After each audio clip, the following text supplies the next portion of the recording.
vero outsider della maratona letteraria è Mauro Corona.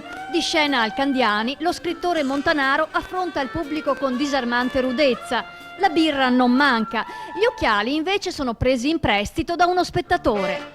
Ecco che il Leone di Erto può così finalmente far proprie le parole di Jean Genot sulla natura. Gli alberi non davano alcuna frescura, anzi il fogliame minuto e duro delle querce rifletteva il caldo e la luce. L'ombra della foresta abbacinava e opprimeva.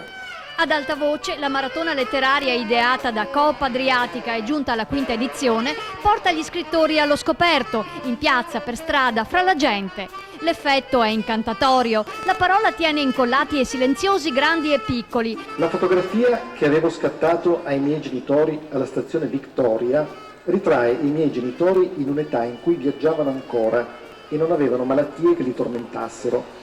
Dopo il torinese Giuseppe Culicchia, sul quale aleggia ancora lo spirito di Pier Vittorio Tondelli, è la volta del vicentino Vitaliano Trevisan, interprete perfetto delle perturbazioni di Thomas Bernhard. Naturalmente esistono delle eccezioni, ma di regola si trovano proprio a Vienna gli appartamenti più sporchi del mondo. Mi chiedo sempre che cosa penseranno gli stranieri quando devono andare alla toilette a Vienna. Pubblico sedotto, scrittori raggianti. Missione compiuta dunque. Chissà che non abbiamo stimolato in qualcuno la curiosità di prendersi un libro, di comprarsi un libro e leggerlo. Ecco, questo mi sembra una missione compiuta questa, no? Cioè di guadagnare anche un solo lettore sarebbe una cosa molto bella. Un'ottima cosa, uno stimolo per leggere qualcosa, insomma, presentare degli autori noti o meno noti. That's it. Grazie.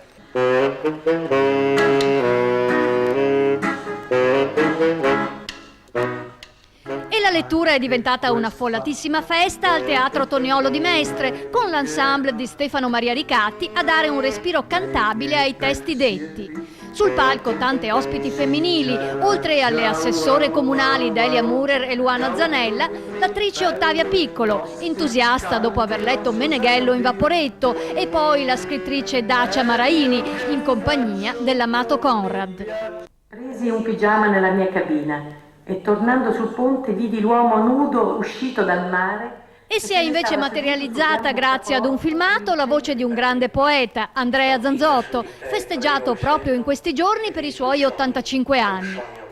Che invece io cosa ti ho mai dato? Io sempre a chiedere come una figlia, che non so dove sbattere la testa, che non mi importa di nessuno e niente. Ad alta voce, libri da condividere, così recita lo slogan di questa fortunata staffetta culturale.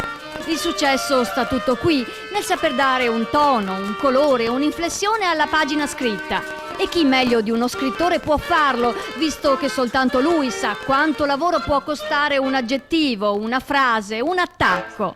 Tanto da far umilmente esclamare a Mauro Corona: forse era meglio se mi fossi limitato a leggere. Una citazione del geniale Borges.